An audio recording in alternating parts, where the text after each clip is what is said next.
Hi, everybody. This is Dr. Cynthia Toolin-Wilson on my show, Author to Author. Over the years, I've really come to love the dialogue and seen the way it plays an important role in just student formation, in kind of getting them engaged in some of the major questions at stake in philosophy and in our program, because I'm at a college called New College Franklin. It's a little Christian liberal arts college where we are doing a classical education program, but it's through the quadrivium and trivium. And so we're really thinking through science, we're thinking through the classical liberal arts and engaging in kind of also a great books mode of reading. So epistemology matters. It wasn't the central conversation back in the classical period, but it's become much more important because people are so askew in how they think of epistemology and knowledge. So it's a great beginning for freshmen. And I began studying at Holy Apostles, and that's where I met you. But I ran into all these really masterful instructors there, and studied Thomistic philosophy, studied Aristotelian philosophy a little more closely, and reading that alongside, particularly De Anima, but some of the logical works of Aristotle also, it just really stood out to me that what we have in the Theaetetus is a early representation of the three acts of the mind. And what that means is that if I back up a little bit, the dialogue, as a lot of Plato's dialogues, asks a central question, and the central question is, what is knowledge?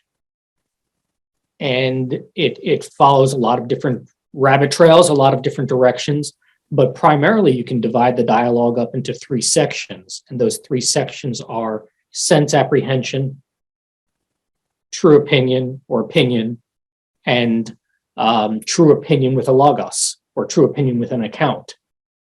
And those really match up with what are talked about in logic as the three acts of the mind, the three things which our mind does in order to understand the world. And so that those three which parallel it are understanding, judgment, and reason, or syllogism.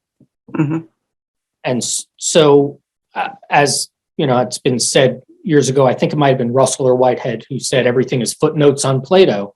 Once again, this proves to be the case, that Plato has kind of laid out for us an exploration of the basic ways knowledge has been divided. And that's really helpful, because that means we don't have to talk about knowledge univocally. We can talk about all the different ways we know things. Sense apprehension can even in some sense be described as knowledge. Understanding and apprehension is a form of knowledge. Judgment is a form of knowledge. And so is syllogism. And so there's different kinds of knowledge, and then there's different modes of knowers. There's the kind of knowing we talk about that a child knows their parent, and that's a really fundamental mode of knowing. And there's the kind of knowing of Galileo knowing the way objects fall, which is in no way sense apprehensible. He had to abstract to a high degree in order to get to a generalized understanding of the rate of falling objects, and doing that through rolling objects and all sorts of other methods that are really just so complicated. And yet that's scientific knowing. So there's these different ways that we know things. And what that does is it situates us in the world humanly. So that's kind of the work of the class, is reading Plato and working through how knowledge is both fundamental to us, something we all have in some degree, and something we all lack in some degree. And so those were some of the early impetuses of the book in general. It sounds like the students are really getting a good education when they start with something like that. When you think of the time we live in now, the majority of people would argue that the only way of knowing anything is scientific. That's right. Yeah. So and you have to have proof, and that's it just is a very different way of looking at the world. It is. Mm-hmm. So I think there's kind of two different directions we pull in, and we kind of pull in them both at once in contradictory ways. One is we demand proof for everything, Mm-hmm. and then we deny proof is really possible in some way. Yeah. We're deeply skeptical of the world. Yes. We're deeply distrustful of any of our natural powers, our faculties of knowing the world, even though our fundamental experience is really being situated in a world that we grasp, even if imperfectly. Mm-hmm. At the same time, we recognize the power of science. We recognize how successful it is. And so we use that as the only model for knowing. And we chiefly fall back, of course, on mathematical science. Yeah. In the great tradition, there's all kinds of science and there's all kinds of ways of knowing. But part of that means understanding that not everything can be proved. And in fact, if you demand proof for everything, what you ultimately are saying is you can know nothing. Mm-hmm. You have to have a beginning. And that's something that I think the classical logic, Thomas, Aristotle, Plato have all been really strong on, is that what Dr. Redpath, one of the instructors at Holy Apostle, calls the real situation, or in fancy phenomenological terms, the life world. This real existence is the actual beginning place. It's not the deep abstractions. It's not the Cartesian separation from our experience. It's actually just this fundamental contact with reality. One of the beautiful teachings of Aristotle and Thomas is that we only know ourselves after we've interacted with the world. We know ourselves through the world. It's by knowing others and other things that we really come to know things. And that situates us as relational, communal beings who are engaged intentionally and in connection with things. So that the Cartesian method that really is paralyzing, a cause of anxiety and confusion, really mischaracterizes the fact that we are already in relationship with the world, with one another, with God, and that frees us from the anxiety of having to dig an impossible hole out of the mind into the world. Rather, the mind, Kenneth Gallagher was really great on this, is a mind precisely by being in touch with something other than itself. And so that we are relational creatures through and through. And we long for those relationships, but we already have them. And that's partly why young children, when they're not related to, when they're not touched, when they're not cared for, when they're not attended to, don't develop the way they should. We're not just Cartesian minds in a box. We're these embodied souls. Yeah, that's very interesting when you think of the way, again, that we live today. It's always interested me too. Of course, my initial training was as a sociologist, and we're the statistics people, So we really buy into the kind of science, that kind of science. But it struck me at some point how odd it was that so many of the people that are really interested in that approach to the world can never find any truth they believe in. So it's almost as if it's self-defeating if that's the only thing people are looking for. It is. Yeah. I was just talking with some students today, and I think there's this anxiety that a lot of young people go through. Just, is the world even real? Which seems so absurd, but I even know when I would doubt that, and when I became a Christian, that was really one of the things that was impressed on me, was the reality of the world. But I think what happens is we're stuck in thinking of rationality as pure reason, as pure logic. And what rationality is it's a spiritual mode of relationship to things. And so what we're ultimately after is not a proof the world exists.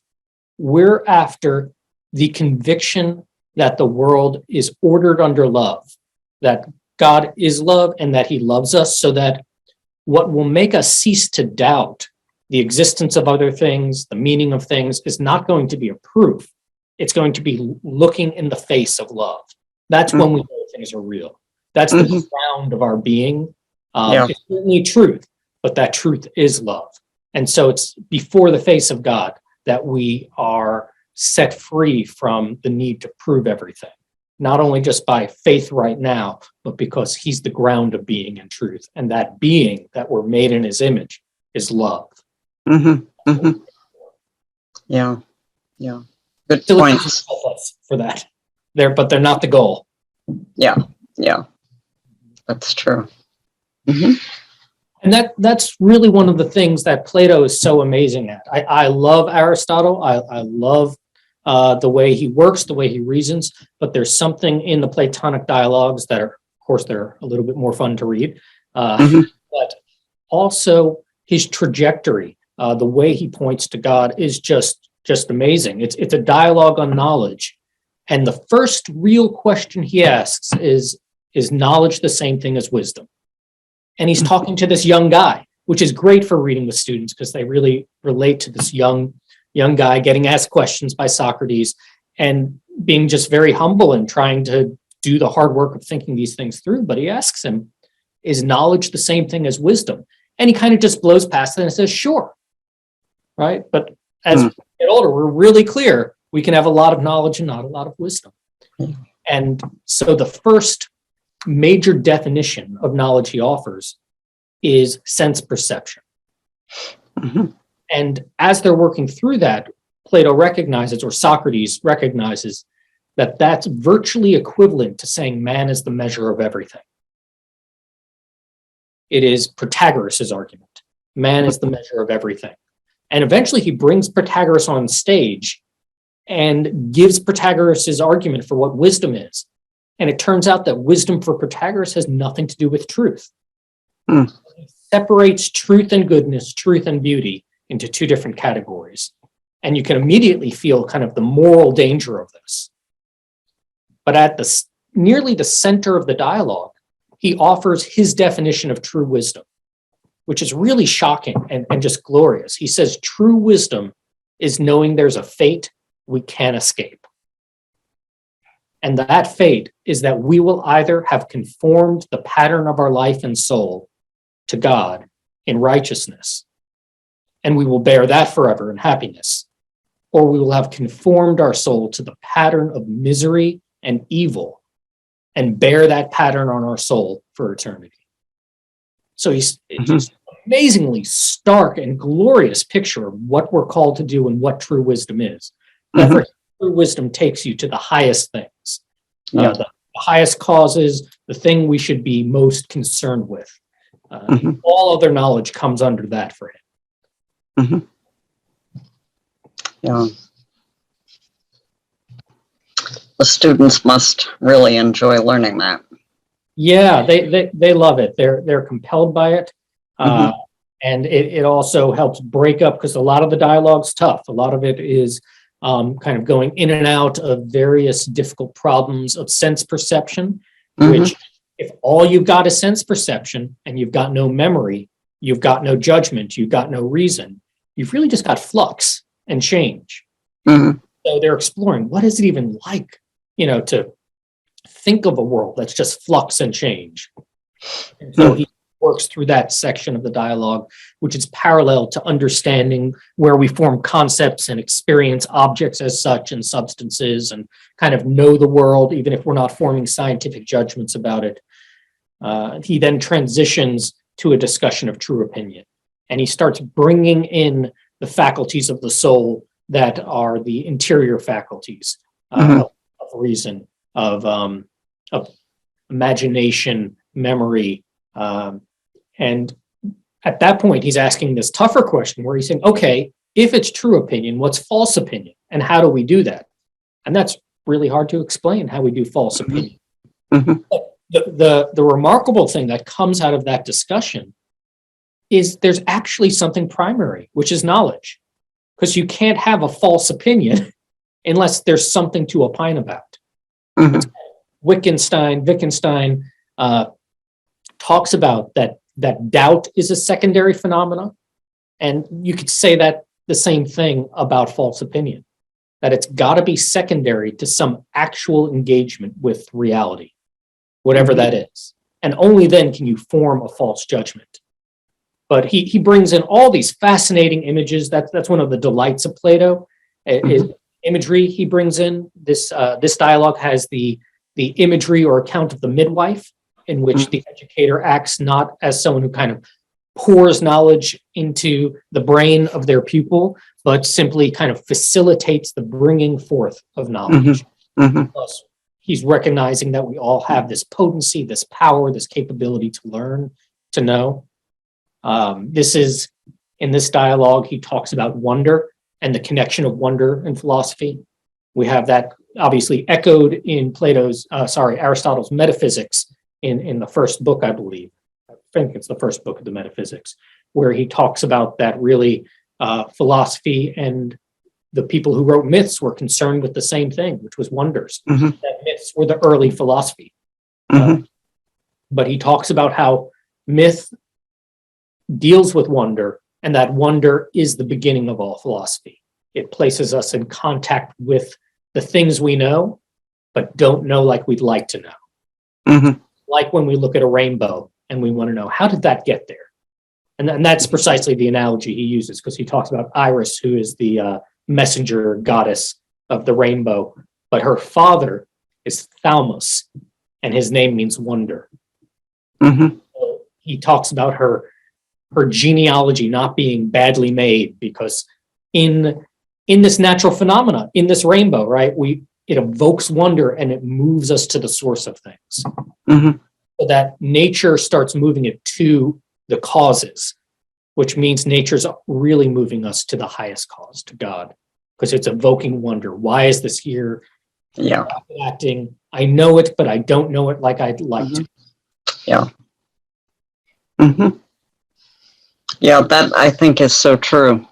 It's hard, not just to look at the natural world and feel wonder, but just to look at, to me, when I look at skylines of a city and realize,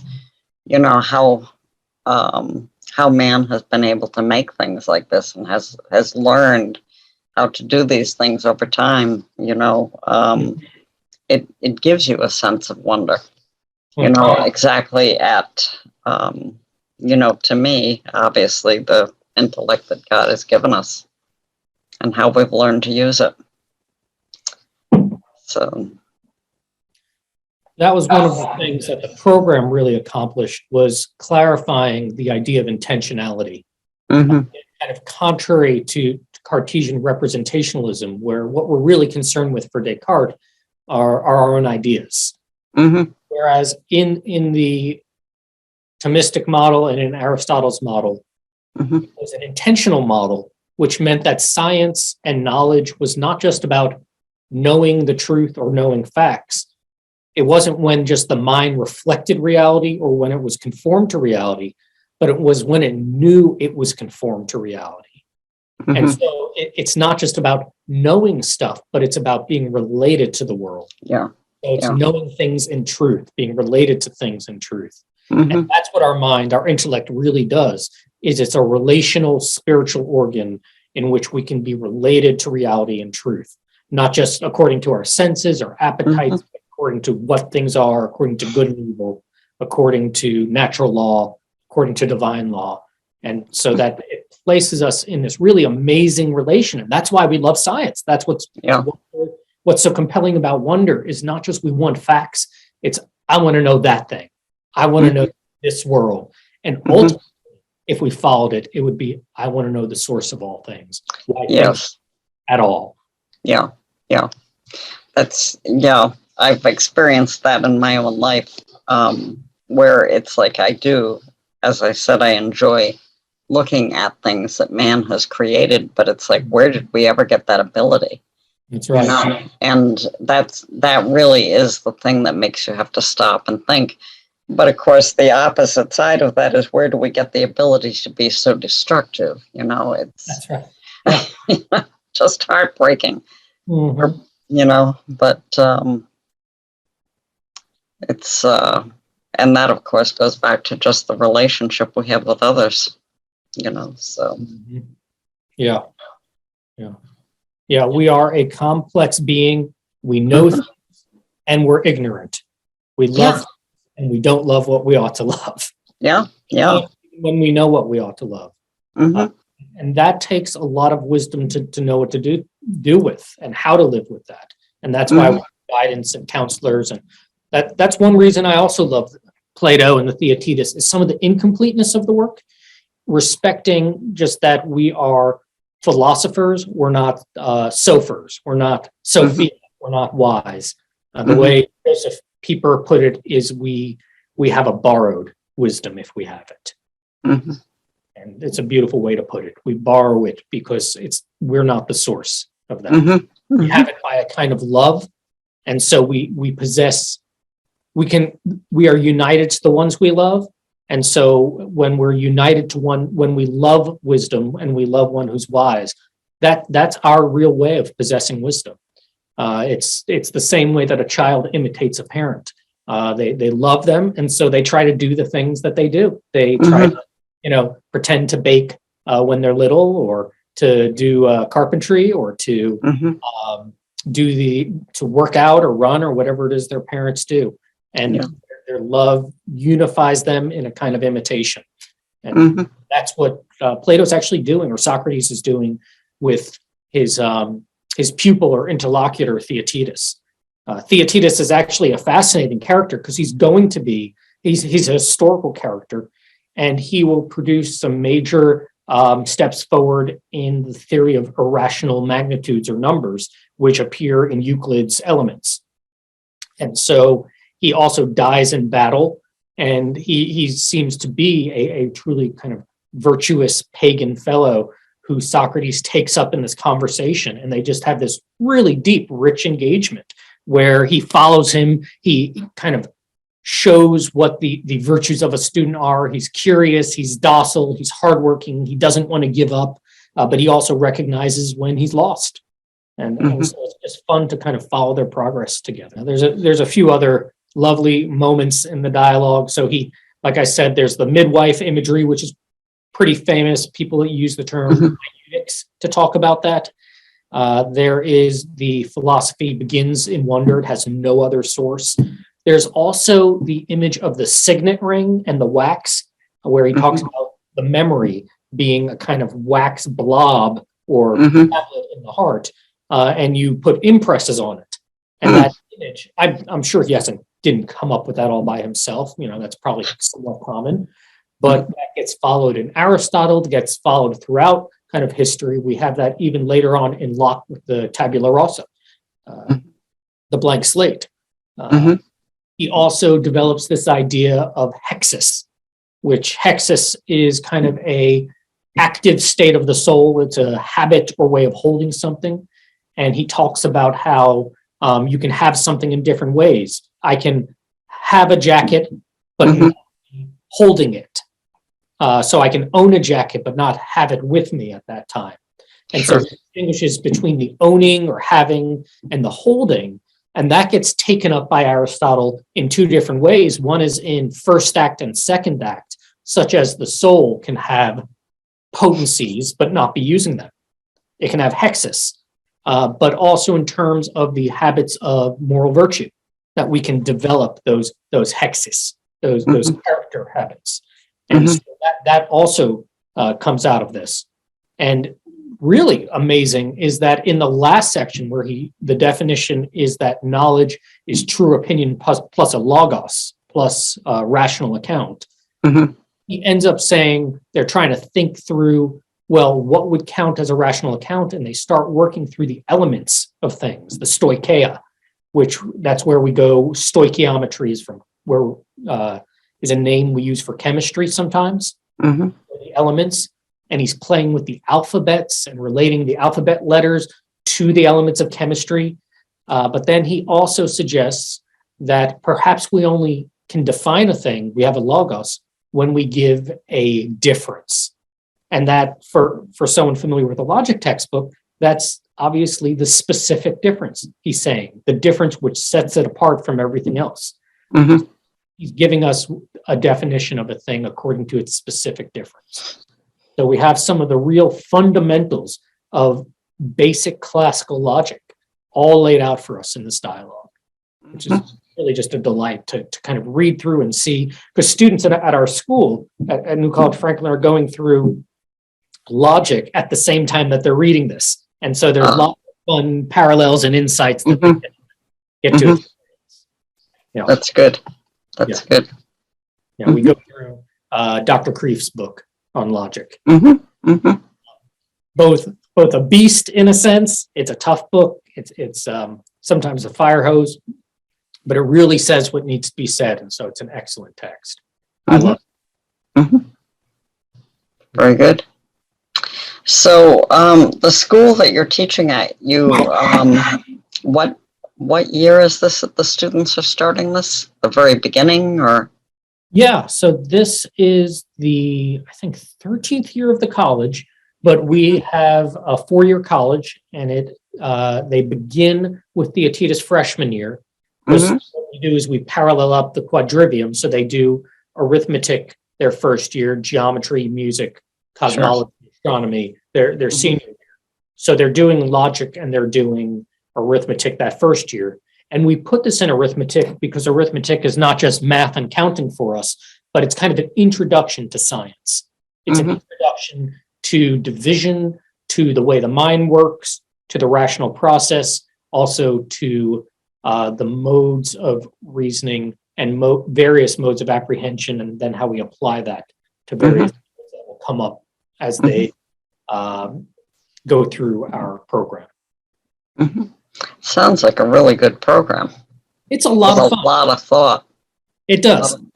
It's a demanding program, but our students are generally very good readers. They're hard readers. And most importantly, they usually come in just ready to learn and interested in learning. And I've really been loved well by them, and they're a delight. They're a great bunch of kids.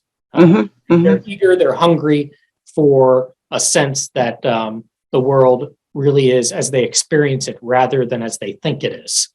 So they relearn the world in some way. They're able to bring their faith and the truths of their faith in conversation with reason in a much richer way. To kind of fly on both wings. That's excellent.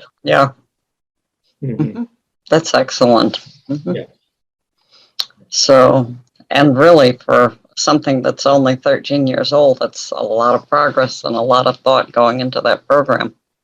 Well, it's a college, so they're 18. But but I mean the structure of it, the structure of the institution. That's really good. Yes, thank you. Well, we've had a lot of good help, a lot of good people.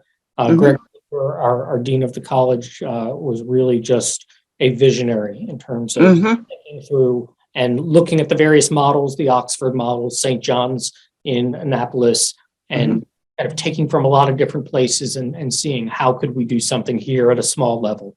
And just really blessed to be invited on.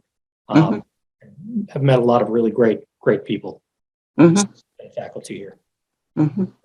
Yeah, well, you might think of it as being a small place, but you never know the impact you have. You can have through one person, or how they go out into the world and can actually have tremendous impact. So it's really something when you think of it.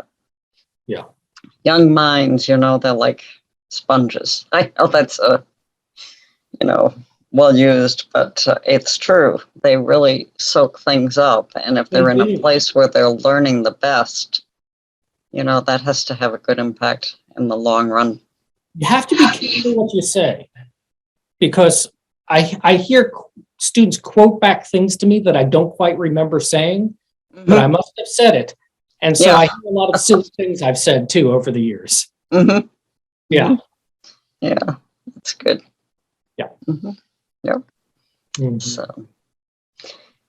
So that is, it sounds like it's a very very good book and very good institution. It's, it sounds like you're right where you should be. Yeah. It's been a sweet time of life. Yeah. That's wonderful. Yeah. Mm-hmm. Okay. Was there anything else that you wanted to add? Gosh, I'm really amazed how the dialogue stands up even today to reflect what it takes to learn. The fact of learning in a community, it opens up in a gymnasium. Mm-hmm. And just the way in which it reflects our need to help each other mm-hmm. as we try to understand these things and to walk together. Yeah. And the various impediments, the various places where we're unwilling to move forward, look at the truth, the impediments of fear, of ego, of either laziness, or even some of those facultative impediments like bad memory, or quickness of mind, slowness of mind, that we need so many virtues, and so we need so much grace, and none of us have all of that. So it's always good to read this in community and always see more in it. Mm-hmm. So I'm really grateful to the professors at Holy Apostles, at St. John's, at San Geneseo. It's a state college in New York where, I got good instruction and was walked with by really, really great thinkers and readers. And it's just a blessing to be able to read with other people. That's one of the strange providences God has, I guess, ordained, is that He's made us readers. And He's also allowed us to read together, to share a book together, which, is a truth. Well, yeah. When you think of it, He's the communal God, 3 in 1. So we reflect that.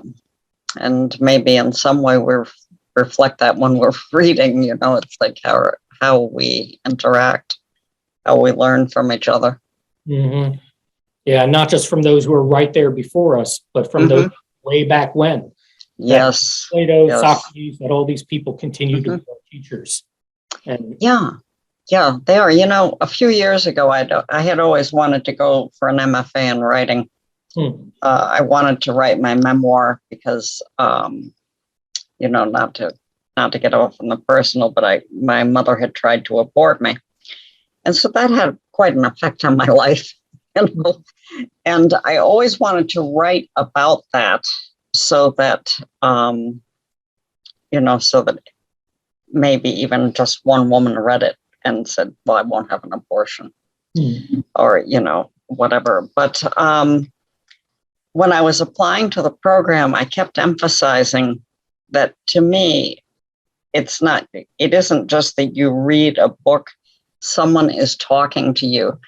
Sometimes they're talking to you from 1,000 years ago, or they can be talking to you from last year.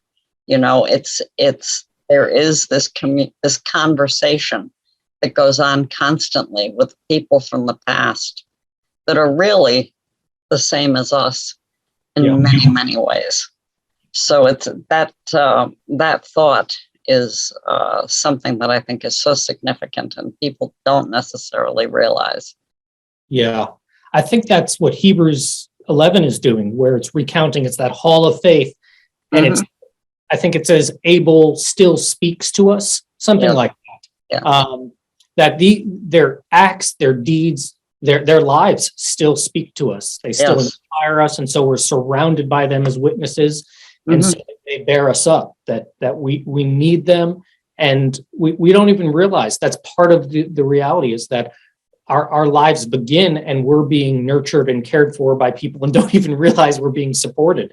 And so really in looking back that we see that. I think that's why Aristotle talks about that. It's the child owes so much to their parent because they never even realize how much that they've gotten from them. The parent doing all life long. yeah. Mm-hmm. Yeah. Yeah. So it's an interesting point when you think of it, how this is, this conversation goes on for generation after generation, so. And certainly when you're going all the way back to the ancients, you really are, you're looking at something that's been read and interpreted for hundreds of years. It's fascinating. It is. It's daunting to even think, am I going to write on Plato? I did a lot of research just trying to find other people who said the same thing about Theaetetus. And so I'm a little bit shocked that that's not been really developed before. I'm sure people have seen parts of it.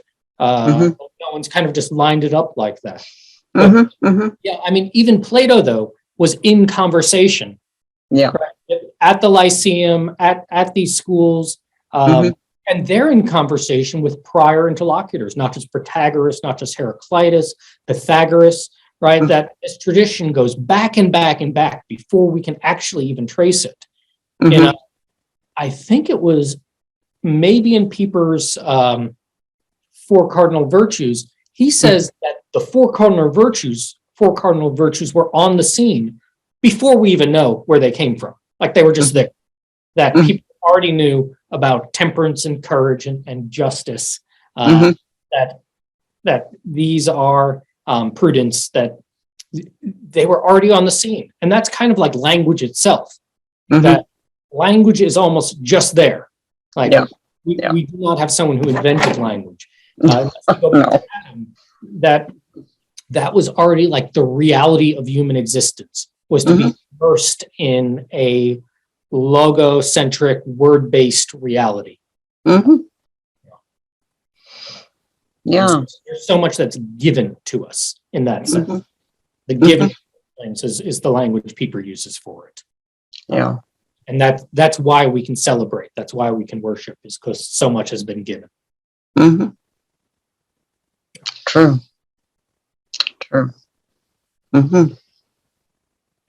Well, this has been an interesting discussion. Yeah, I appreciate getting to get to know you better and getting some time to talk about the book and just chat about things in general. Thank you. Thank you so much for having me. I appreciate it. I enjoyed it. Okay.